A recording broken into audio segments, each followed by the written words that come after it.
దేవుని అతి పరిశుద్ధమైన నామానికి మీ అందరికీ వందనాలు, శుభాలు. అందరూ బాగున్నారమ్మా? దేవాదేవుడు మరొక నూతన దినం దయచేసిన దేవాదేవునికి వందనాలు చెల్లించుకుంటూ ఈ దినపు వాగ్దానం ధ్యానించుకుని ప్రార్థన చేసుకుందాం. ఈ దినపు వాగ్దానం: ఆయన మనుషులకు అసాధ్యములైనవి దేవునికి సాధ్యములని చెప్పాను. లోకాసువార్త 18:27 మాట్లాడబడింది. మనుషులకు అసాధ్యములు, మనుషుల పద్ధతి అసాధ్యమే, దేవునికి సమస్తము సాధ్యమే. దేవుని ఏదైనా చేయగల, ఆయన సర్వ సృష్టికర్త. ఆయన సమస్తం చేయగలరు. నిన్ను నన్ను సృష్టికర్త కాబట్టి అది ఏదైనా చేయగల సమర్థుడు. కానీ మనుషులకు అసాధ్యం. మనుషులు ఏమి చేయలేరు.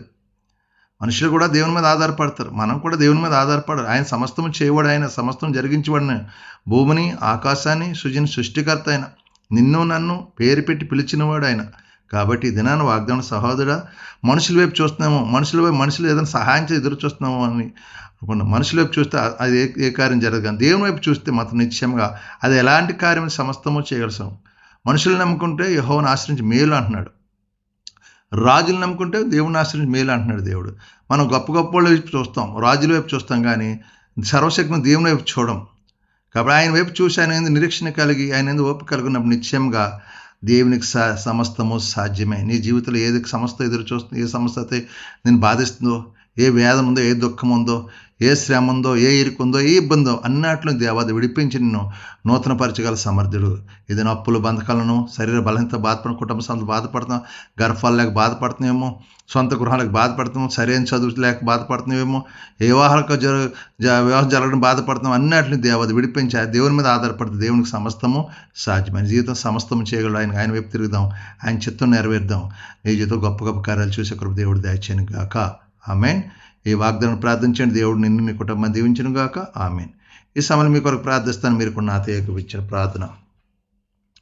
సర్వాధికారి మహాగండు పరిశుద్ధుడు కృపగల యేసు కనికరం గల తండ్రి, నీకు వందనాలు. మరొక నూతన దినం దయచేసి ఈ దినమంతా నీ రెక్కల చాటును భద్రపరచండి, కాచి కాపాడిని దీవించండి.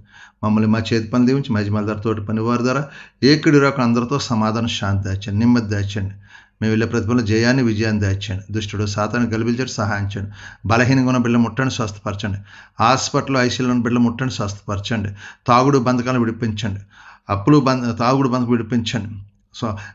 గర్భాలు దయచేయండి.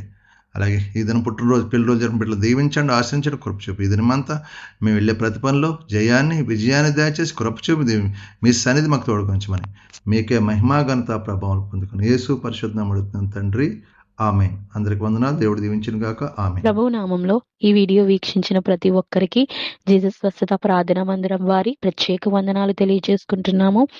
మరి ఇంకెన్నో సందేశాలు, వీడియోలు, సంఘ కార్యక్రమాలు మీకు అందుబాటులోకి రావడానికి పక్కనే ఉన్న సబ్స్క్రైబ్ బటన్ని ప్రెస్ చేసి బెల్ ఐకాన్ని కూడా ప్రెస్ చేయాల్సిందిగా కోరుకుంటున్నామండి.